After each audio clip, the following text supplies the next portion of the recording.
You're not broke because you don't make enough money. You're broke because of what you do with the money you already have. Right now, there are people in their 20s making $40,000 a year quietly building wealth, while others earning six figures are living paycheck to paycheck. That gap, it's not luck.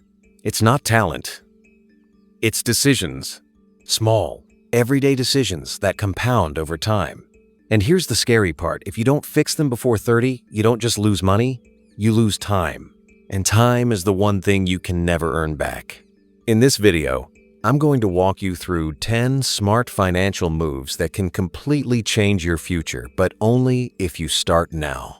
Because the truth is, the difference between being financially free in your 40s or stuck working forever is being decided by what you do today. Most people don't realize they're making financial mistakes because nothing feels wrong in the moment. You buy the new phone, it feels fine.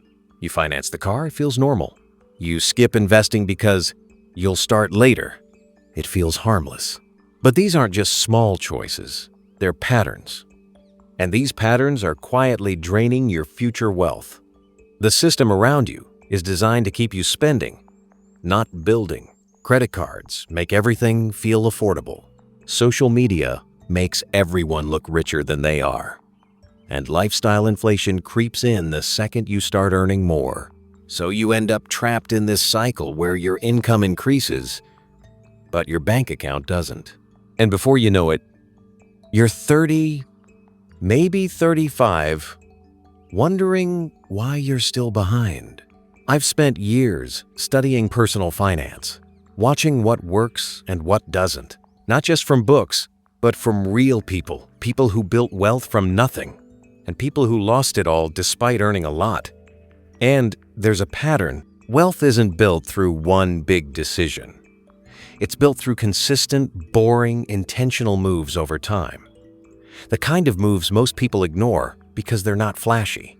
But these are the exact moves that separate those who struggle forever from those who quietly win the game. So let's get into it. The first smart financial move you need to make before 30 is mastering where your money actually goes. Not guessing, not estimating, knowing. Because if you don't control your money, it will control you. Most people think they have a spending problem, but in reality, they have an awareness problem. You can't fix what you don't track. And once you start tracking, something interesting happens. You begin to notice patterns. The subscriptions you forgot about. The daily purchases that seem small but add up to hundreds every month. The emotional spending when you're bored, stressed, or trying to impress others. The second move is building an emergency fund. And I'm not talking about a vague idea of saving money. I mean a dedicated safety net, at least 3 to 6 months of your basic living expenses. Because life doesn't warn you before it hits. Job loss, medical bills, unexpected repairs, it happens. And without a buffer, one bad situation can push you into debt that takes years to escape. An emergency fund doesn't make you rich, but it protects everything you're trying to build. It gives you breathing room. And more importantly, it gives you options. The third move is understanding and controlling your debt. Not all debt is equal, but high-interest debt? That's the kind that silently destroys your financial progress. Credit card debt, for example, can grow faster than most investments. So while you think you're managing it, it's actually working against you. The goal isn't just to make minimum payments, it's to eliminate toxic debt as quickly as possible. Because every dollar you pay in interest is a dollar that could have been working for you instead. The fourth move is starting to invest early, even if it's a small amount. And this is where most people hesitate. They think they need a lot of money to start. They think they need to understand everything perfectly. But the truth is, starting small is infinitely better than not starting at all. Because investing isn't about timing the market, it's about time in the market. The earlier you start, the more you benefit from compound growth. And that growth, it's not linear. It accelerates over time in a way that feels almost unfair to those who start late. Now, here's where things shift. Because up until now, this might sound like typical financial advice. Track your spending, save money, avoid debt, invest early. You've heard it before. But knowing isn't the problem. Execution is. And execution comes down to mindset. You have to stop seeing money as something you spend and start seeing it as a tool you deploy. Every dollar has a job, and if you don't assign it one, it will disappear without creating any real value in your life. You also have to let go of the idea that you need to look successful right now, because most people who look rich aren't actually wealthy. They're just good at spending. Real wealth is quiet. It doesn't need validation. It doesn't need to be posted. It's built behind the scenes, through discipline and patience. And once you truly understand that, your priorities start to change. You stop chasing appearances and start building security. So here's what I want you to do after this video. Not tomorrow, not next week, today. First, take 20 minutes and look at your last 30 days of spending. Be honest with yourself. No judgment, just awareness. Second, set a clear goal for your emergency fund. Even if you can only save a small amount each month, start. Third, make a plan to aggressively reduce any high-interest debt. And fourth, open an investment account if you haven't already, and start with whatever you can afford. Because at the end of the day, this isn't about perfection. It's about direction. Small steps, taken consistently, can completely change your financial future. And the earlier you start, the easier it becomes. In the next part, we're going to go deeper into the next set of financial moves that most people ignore but make a massive difference over time. If you're serious about changing your financial life, make sure you're subscribed, because what you do next could determine where you end up in the next 10 years. If you've made it this far, you already understand something most people don't. You can't build a strong financial future on autopilot. It requires intention. And now we're going deeper, because the next moves are where the real separation happens. This is where people stop just managing money and start actually building wealth. The fifth smart financial move you need to make before 30 is increasing your income, not just cutting your expenses. Because there's a limit to how much you can save, but there's no real limit to how much you can earn. A lot of people get stuck in this extreme budgeting mindset, where they try to cut every small expense, skip coffees, cancel everything, and yes, that helps. But it's not enough. If your income stays the same, you're always playing defense. And defense alone doesn't win the game. You need to start thinking offensively. That means asking yourself a simple but powerful question. How can I make more money with the skills I already have, or the skills I can learn? Maybe it's negotiating a higher salary. Maybe it's picking up a side hustle. Maybe it's learning a high-income skill like sales, coding, freelancing, or content creation. The exact path doesn't matter as much as the intention, because once you increase your income, everything else becomes easier. Saving becomes faster. Investing becomes more impactful, and your financial stress starts to decrease.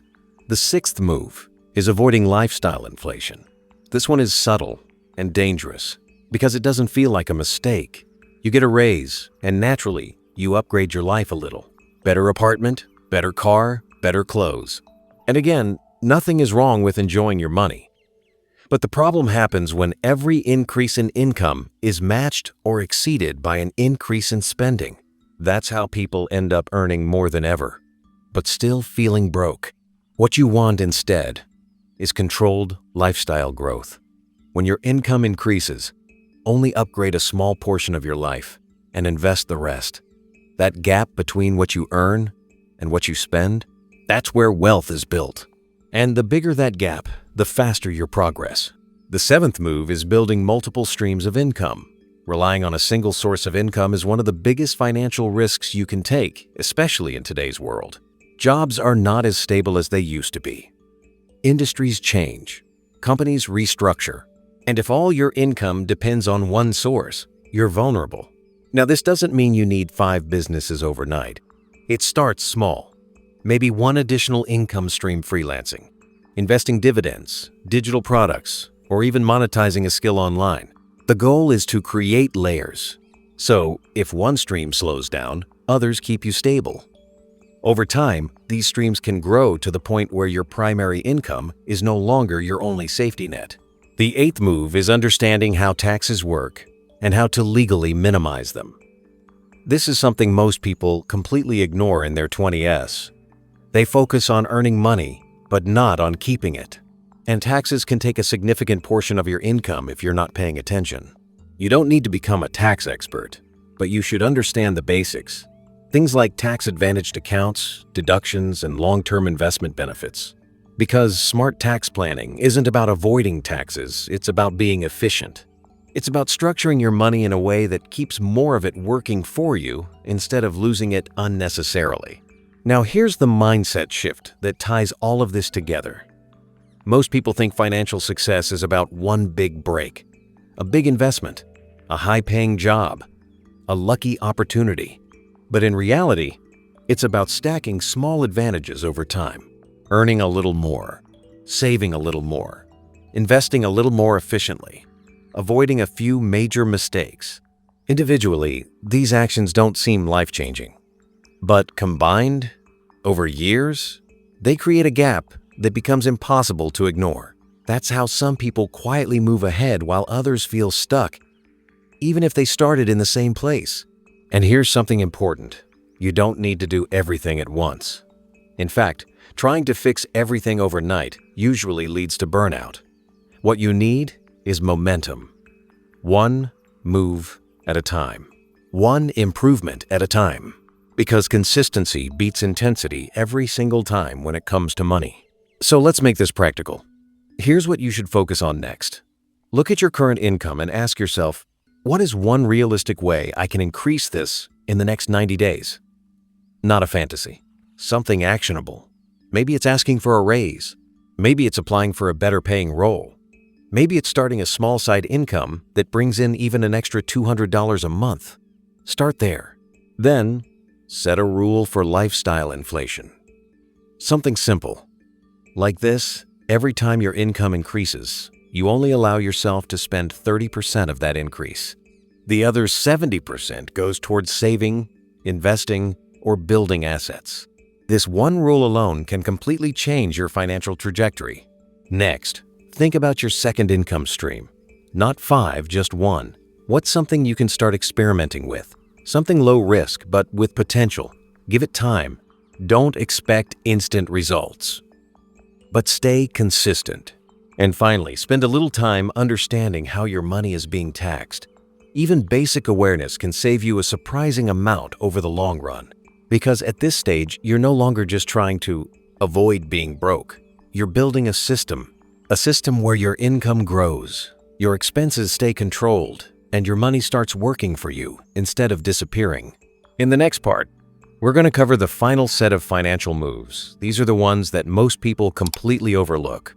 But they're often the difference between average financial progress and true financial independence.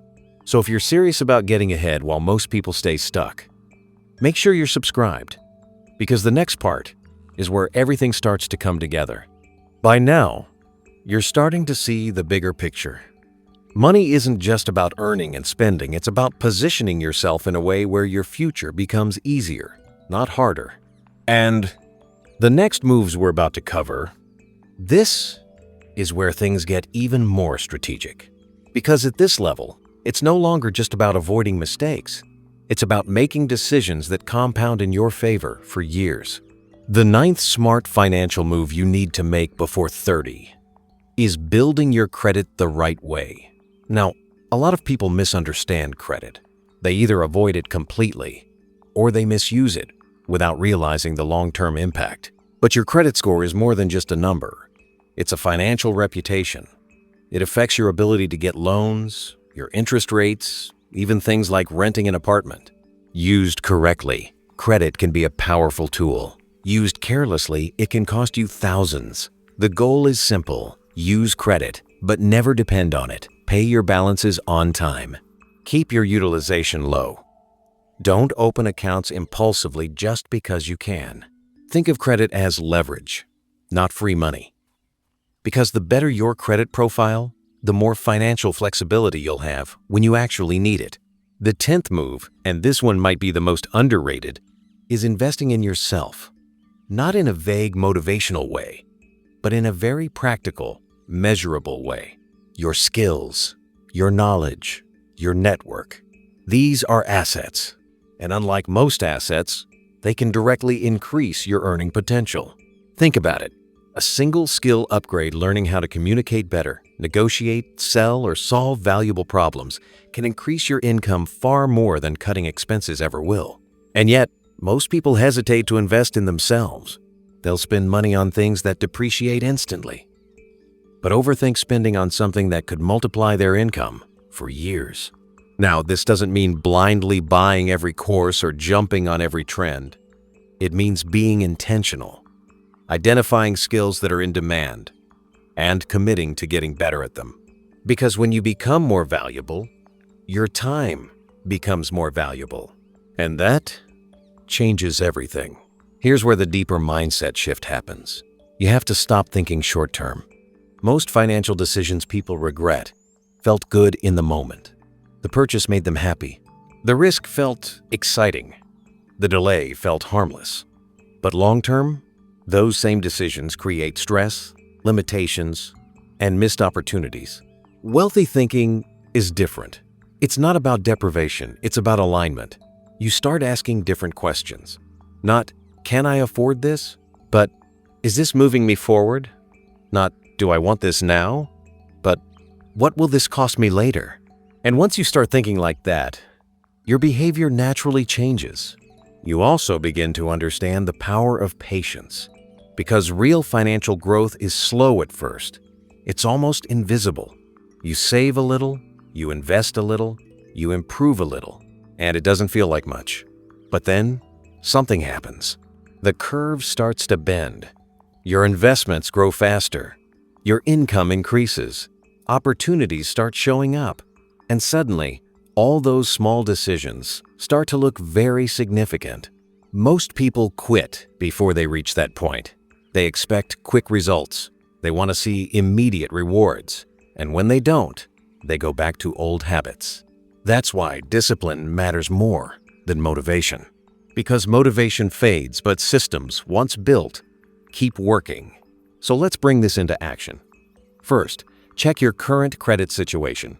Know your score. Understand what's affecting it. And if it's not where it should be, start fixing it step by step. Pay everything on time. Reduce outstanding balances. Keep it simple, but consistent. Second, choose one skill to invest in over the next few months. Just one, not 10. Focus matters. Ask yourself what skill, if improved, could increase my income or opportunities the most. Then commit to learning and applying it. Not just consuming information, but actually using it. Third, start thinking in long-term trade-offs. Before you spend money, pause for a moment. Ask yourself what that money could become if invested instead. You don't have to say no to everything, but you should be aware of the trade-off you're making. And finally, build patience into your system. Set realistic expectations. Understand that progress might feel slow in the beginning, but that doesn't mean it's not working. The biggest mistake you can make is stopping too early. Because at this point, you're no longer just managing money, you're designing your future. You're creating a version of your life where financial stress is reduced, options are increased, and you're in control of your time. In the final part, we're going to tie everything together. I'll show you how these 10 moves connect into a simple system you can actually follow without feeling overwhelmed. Because information is useless without execution. And the last thing you need is more confusion. So stay with me, because the final part is where everything clicks. Now let's bring everything together. Because information without execution is just noise. You've just gone through 10 smart financial moves, each one powerful on its own. But the real impact happens when they work as a system, not random actions, not occasional effort. A system that runs in the background of your life, consistently moving you forward. Because that's the goal here, not to be perfect for a week, not to feel motivated for a few days, but to build a structure where making the right financial decisions becomes automatic. Think about it like this. Right now, Most people have a financial system. It's just not designed intentionally. Money comes in, money goes out, and whatever is left, if anything, gets saved. That's why progress feels slow or non-existent. But when you flip that system, everything changes. Instead of spending first and saving later, you pay yourself first. The moment income hits your account, a portion is automatically saved or invested. No thinking, no debating. It's already done. What's left is what you're allowed to spend. That one shift alone can completely change your financial trajectory. And this is where all 10 moves connect. You track your spending so you know where your money is going. You build an emergency fund so you're protected. You eliminate high-interest debt so it stops working against you. You invest early so time works in your favor. You increase your income so you're not limited. You control lifestyle inflation so you don't lose progress. You build multiple income streams so you're secure. You understand taxes so you keep more of what you earn. You build credit so you have leverage when needed. And you invest in yourself so your earning potential keeps growing. Individually, these are habits. Together, they become a machine. Now, here's the final mindset shift, the one that most people never fully accept. No one is coming to fix your financial life. Not your job, not the economy, not some lucky break. It's on you. And that's not a bad thing. It's actually control. Because once you accept that, you stop waiting and you start building. You don't need perfect conditions. You don't need a huge salary. You don't need to know everything. You just need to start. Because the biggest advantage you have right now is time. And every year you delay, you're making the game harder for yourself. But if you start today, even with small steps, you create momentum. And momentum is powerful. It turns effort into habit. It turns habit into results. And results into confidence. So here's exactly what I want you to do after this video. Keep it simple. Set up one automatic transfer, something that moves money into savings or investments the moment you get paid. Even if it's small, it matters. Write down your top 3 financial priorities. Not 10, just 3. Focus creates progress. Pick one income growth strategy and commit to it for the next 90 days. No distractions, no switching paths every week. And finally, track your progress once a month. Not every day, not obsessively, just enough to stay aware and adjust if needed. That's it. No complicated system, no overwhelming plan, just clear, consistent action. Because if you follow what we talked about in this video, you won't just save money. You'll build a life where money stops being a constant source of stress and starts becoming a tool that gives you freedom. And remember this. Most people will hear this kind of advice, feel motivated for a moment, and then go right back to their old habits. Not because they can't change, but because they don't act. So the question is, what are you going to do? If you got value from this video, make sure you subscribe, because on this channel, we don't just talk about money. We build real strategies that actually work in the real world. And if you're serious about taking this to the next level, watch the next video on your screen right now, because that's where we break down exactly how to start investing step by step. Even if you're a complete beginner, your future is being built by what you do today. Don't waste it.